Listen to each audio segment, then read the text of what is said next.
Guess who got a chair? Me. No, I'm not sitting on the floor anymore. Hello. Welcome to the Crow Club. It's been a hell of a week. So, we're gonna do what I do best. Be a hater. It was a really fucked up week. I cried all day on Monday, got locked out of my apartment, got my period, and a kid told me to my face they get sad when they see me. All of these things combined, my hateritis had a little flare up. We've talked about my favorite books. Let's talk about the worst books I have ever read. I am going to be eating Takis throughout the course of this video because I'm not allowed to smoke cigarettes anymore. So this is the closest I can get. I'm going to start with a book that I read this year. It's called The Wedding War. It's by Liz Talley, and it was so horrible, and not even in like a fun way. It was about these two women that were like best friends in high school, and then this like really horrible thing happened at one of their weddings, and then they just stopped being friends, and then they like went on to live life and they reproduced, and now their children want to get married to each other. They're going to be like in-laws, so they had to see each other and do all the wedding planning stuff together. These are two of the worst people I've ever met in my entire life, and I've never even met them, but like, oh my god, everyone was so horrible. If you ever want to read this book, I'm gonna talk my shit, okay? I'm gonna say some spoilers. Okay, we're at Melanie's wedding, and she's marrying this guy. I think she was pregnant. I don't fucking know. But she's at this wedding, and her best friend is busts into this wedding. Tennyson busts in and just drops this family lore secret that, like, is a horrible thing to do to someone. And we don't know what the secret is until, like, the very end of the book. And it's, like, never resolved. It's just, like, it was, oh, my God. It was so fucking, that was, like, why would you do that? Why would you do that? It's not even a redeemable thing that, like, was said that we can look past and forgive. It was horrific. Tennyson outed Mel's dad as a former Native American porn star. Why would we do this? Because who does that hurt, really? Mel's father, who clearly didn't want that information out there. That's not even Mel's secret that we're sharing. Oh my god, it was so bad. And Tennyson sucked the whole time. She was just like, obviously portrayed as that like really horrible, like new money kind of person that just like is really tacky, like carries her dog in her purse with her everywhere, claiming it's her emotional support animal. She sucked. She sucked so hard. And Mel is trying to hold it together. She's, you know, she lost her best friend, obviously, that day. She never got it back together. And her husband, piece of shit, also, by the way. Like, actively cheating on her. Horrible, disgusting piece of shit. So, like, there was nothing redeemable and fun about this book at all. Hated it. 0 stars. It was the worst book that I read this year. Moving on to the second worst book I read this year. It's called The Lilac Girls by Martha Hall Kelly. This is one of those like World War II retellings where like white women love to write about, you know, women during World War II because they love to center themselves in a tragedy. This was a book that I got in like a Christmas gift exchange. I did consult the person that put it in the stack, and I was like, hey, did you read this? Do you like this book? They're like, no, I never read it. It sounded good. It's like, okay, I fucking hated it. And I didn't want to offend you personally. So, hey, heads up, it sucked, okay? So, being set in World War II, it centers around 3 different women. One of them is a Nazi. The other one was in the concentration camp. And the other one was just like a movie star, like a celebrity that was trying to like save the orphans from the war. So, like, we have a literal Nazi. And then also a Jewish person. So, hey, very sensitive subject. Maybe we should tread with caution. This is word for word my review of it. I think the tragedy of the concentration camps is so deep that it is unnecessary to make fiction about it. And maybe the author did some extensive research about this. However, there's no character growth. None of these people change throughout the course of the war. Like, you would think going through a war would fucking change someone. It portrayed violence in a way to get you to feel something. Like, there was some really horrible things that happened, and that was the only emotional depth in the book, was explaining a rape. Also, they use the R slur like a million times. I'm just so sick of reading World War II fiction and that being like what's pushed out, what's promoted, instead of like actual survivor stories and people talking about like their lived experience. And now we just get to make fun little fiction things about it and get money off of the back of this tragedy instead of like supporting people that went through this tragedy and ensuring it's not happening again, which it fucking is. Also, the only queer person in this book was the Nazi doctor. So the literal villain was the only lesbian, not the people in the concentration camps that were also gay. No, the literal Nazi was the only queer person in the book. Yeah, we don't need to make gay people the villain in the concentration camp story. Okay. The next worst book that I read is one we read together. You Were Here For If He Had Been With Me by Laura Nolan. The book was so stupid. Nothing happens. It does not need to be 400 fucking pages because nothing happened. Things happen at like the very end of the book. There was no need for us to go through all 4 years of high school for like nothing to happen. The main character, she doesn't do anything for those 4 years. She got into a relationship and that was it. That was her whole personality, was being in that relationship with a guy who was objectively terrible, like kept pressuring her to have sex and like just so controlling and wouldn't let her wear a bomber jacket because he didn't think it was feminine. The only choice she ever made was to buy a tiara. That's it? That's the only choice she ever makes? To buy a tiara? No thoughts. Just boyfriend. So unnecessary. So unnecessary. Like, it could have been. It should have been so much more. And you know what? Part of that's on me for trusting TikTok. That was my bad. I shouldn't have done that. Also, here's me talking my shit again, so spoilers. They're all teenagers, right? Two teen pregnancies. One couple in their friend group gets pregnant and then they get married. They're literally still in high school, married, pregnant, in high school. Okay, great, good for you, I guess. Very end, what's his name? Her next door neighbor, the boy she grew up with, who like became cool in high school and didn't talk to her for 4 years because she was so alternative, not like other girls. They have sex one time and she gets pregnant and he dies before he ever knows that she's pregnant. She attempted to kill herself when she found out he died, and then woke up in the hospital with them telling her that she's pregnant. If you want a compelling plot, make one. It doesn't have to just be, what's the craziest, most shocking thing that could happen? That's not a plot. That's just bad writing. Another book I read this year that I also fucking hated. The reason most of these are from this year is because I've deleted all information from these books from my brain. All I have left is my book reviews. And sometimes all they are is what the fuck, which really doesn't give me a lot to go off of. The other one from this year that got a horrible review because what the fuck was that? Running with Scissors by Augustin Burroughs. This was a book club pick. The person who picked it went into it and was like, this is really fucked up. And she showed us a like sentence from it and it was a pretty fucked up thing to say. It talked about making ice cream out of a bodily fluid. Okay, fucked up way to start your day. So I read it and I was like, damn, that was a bit of a downer. But like, who am I to discredit this guy's life if that's really his life story? But something in me knew.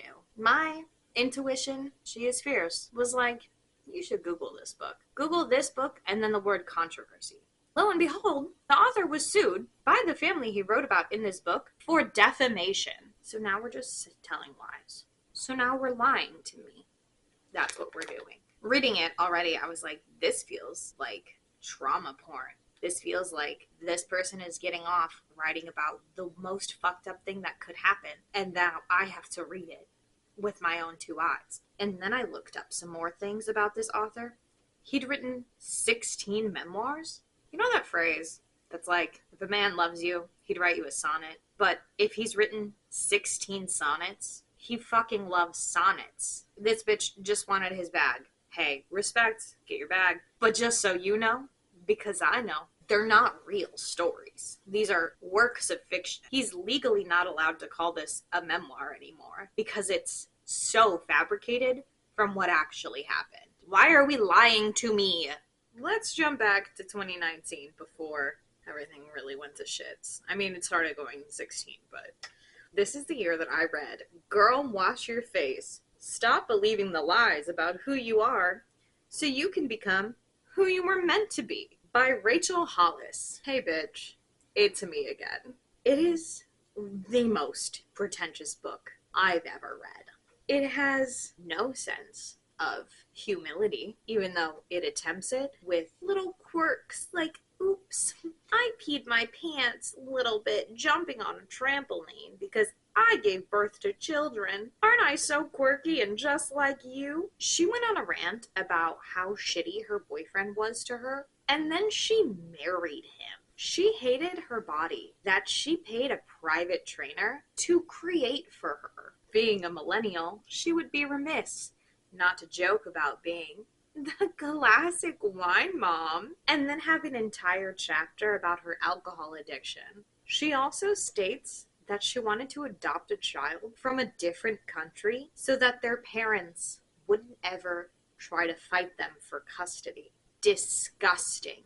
But hey, maybe I'm just not an upper class, privileged, Christian white woman, so maybe I just don't get it. But if you are an upper class, privileged, middle-aged white woman, I'm sure you'd love this. Especially if you needed some validation on your horrible personality.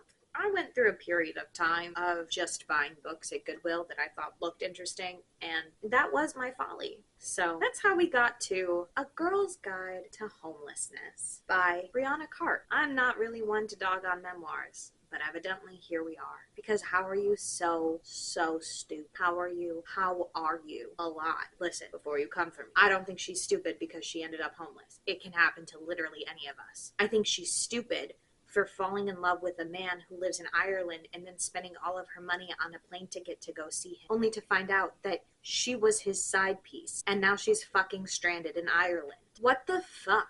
She dated the shittiest men on the planet. Listen, you're down on your luck. You're probably not feeling great about yourself.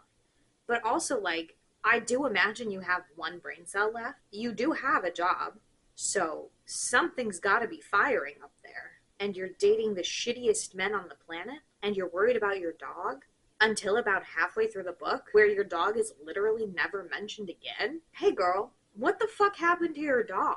Why bring him up at all? Why are we focusing on this guy in Ireland? We don't have bigger fish to fry? We don't have other things to worry about? Maybe like cultivating friendships? I don't know. Maybe not dating the shittiest man possible in Ireland. You live in America. There's plenty of shitty men here. We didn't have to go international for that. We didn't have to outsource that. But we did. And then we were stranded in Ireland without your dog, who I don't know where it is because you stopped talking about it. Where's your dog? Okay, I'm out of memoirs, so we're back to our regularly scheduled horrible fiction books. This one, I'm sure we'll all agree. Do you guys remember when those like scratch-off posters were really popular? It was like the 100 greatest movies, 100 greatest books you need to read before you die. Well, my dumbass asked for one for Christmas, so I got one. And then I proceeded to read 20 of the worst books I've ever read in my life. They were not as egregious. Some of them were, because 2 of them are on this list. But they happened. 3 of them.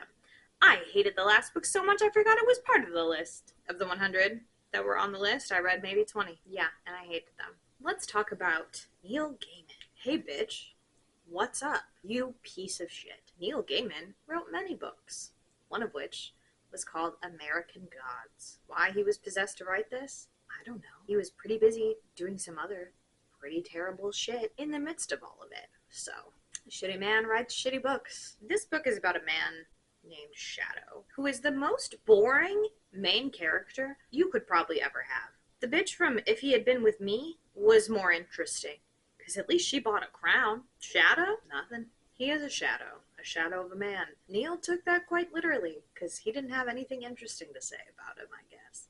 Shadow was in jail. I think for murder. I don't remember. But he was in jail. And then he gets out the day after his wife and his best friend die in a car accident. But he doesn't have anything interesting to say or do. Maybe he's a little numb from the shock of it all, from being back in the real world and losing his wife and his best friend, and then later finding out they were having an affair. Interesting, you would think, but not to Shadow. He was the most boring person I've ever read about. Also, he's literally going around the country hanging out with gods. You'd think he'd be a little bit more interesting. Nope, not at all. The book is 500 pages. 500 pages! Not 1 ounce of emotion for 500 pages. What's going on? We don't have anything going on? in those 500 pages. Nothing cool to say. Also, every single god was a man. Shocker. A misogynistic piece of shit hates women. Whoa. Who saw that coming? One goddess the entire time. Just boring. I think it was supposed to be a commentary on things that Americans worship. I don't know. You could make a commentary interesting. Unless your name is Neil Gaiman, and you couldn't make toast interesting.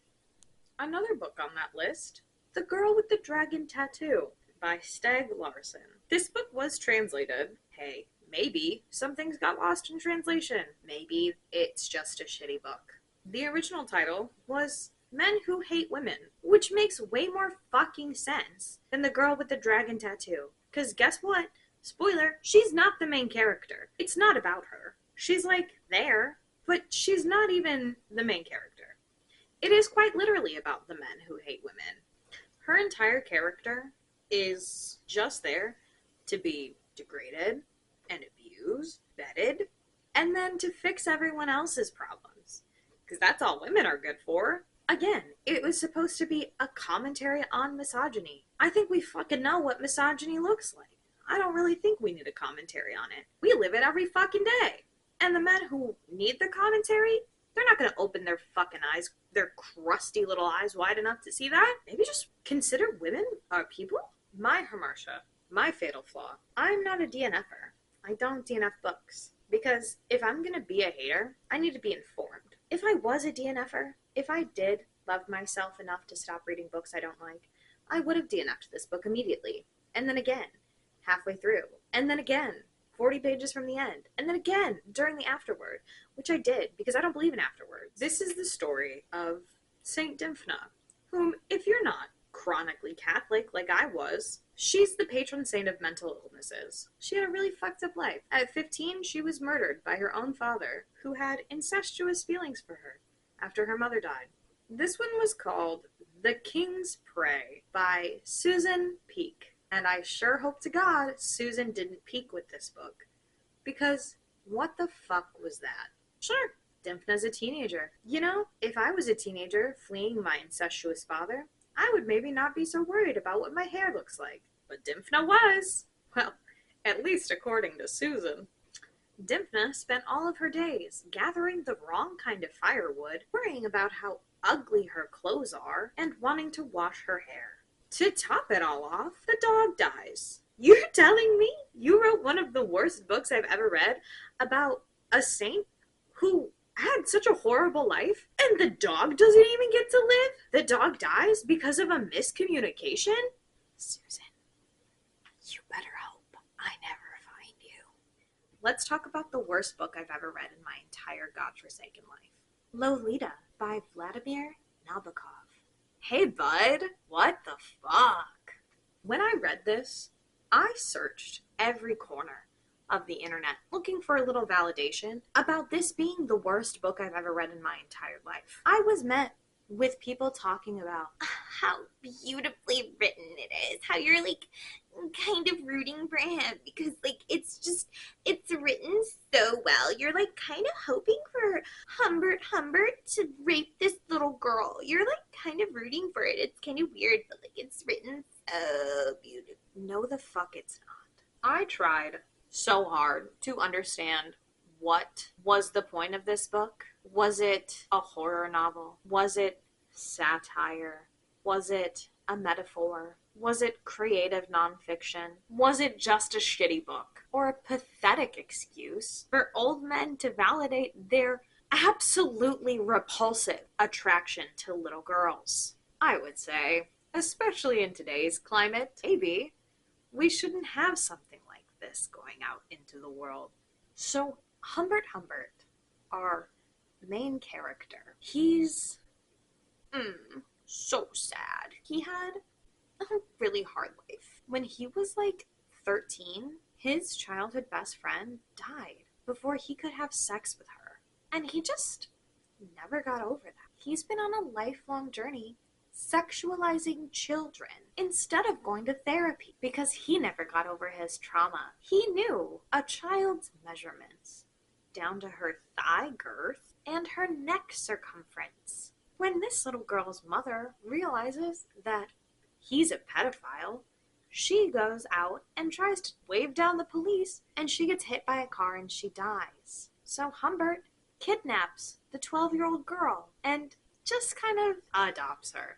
She's 12, and they don't let you forget it because he mentions it on every page. They're trapezing the United States, going to motels, and this is the only father figure she knows. So she's going along with him because her mom just fucking died. It does go into the Madonna whore complex where he's only attracted to her because she's a pure little virgin Madonna. And then when she decides that, hey, maybe she wants to have sex because she's maturing, she's 15, she's becoming a person with her own ideas and thoughts, he fucking hates her. He can't stand her because she is her own autonomous person and not just a 12-year-old girl for him to rape. I hate this book. I hate this book so fucking much.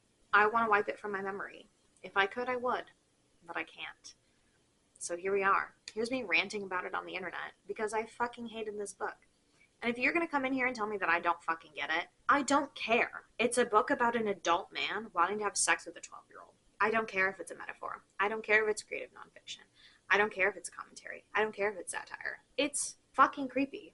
And you know, as well as I do, that the absolute wrong kind of person is going to get validation from this book. So if this book in any way, shape, or form manifests that kind of validation in a pedophile, hey, maybe it's not a good fucking book. Well, there you go. I threw away the poster that made me read Lolita and American Gods and The Girl with the Dragon Tattoo because I wasn't enjoying it. And I would say 90% of those books were written by white men. I don't think the 100 best books that you ever need to read in the world are mostly written by one demographic of people. I think that we're a little bit more diverse than that. Now that I've effectively raised my cortisol levels again, I'm gonna bake a cake because my wedding anniversary is this week. In other news, I'm reading a great book right now, The Vampires of El Norte, for Hispanic Heritage Month. I'm having a great time with that one. It's actually probably one of the best books I've read this year. We'll see in the wrap-up. Here's to reading less shitty books. If any of your favorites were on here, my bad. I don't know. If you leave a hate comment, it's still engagement, so it's like what I can get at this point. Just make sure you spell my name right. Okay, love you. Bye!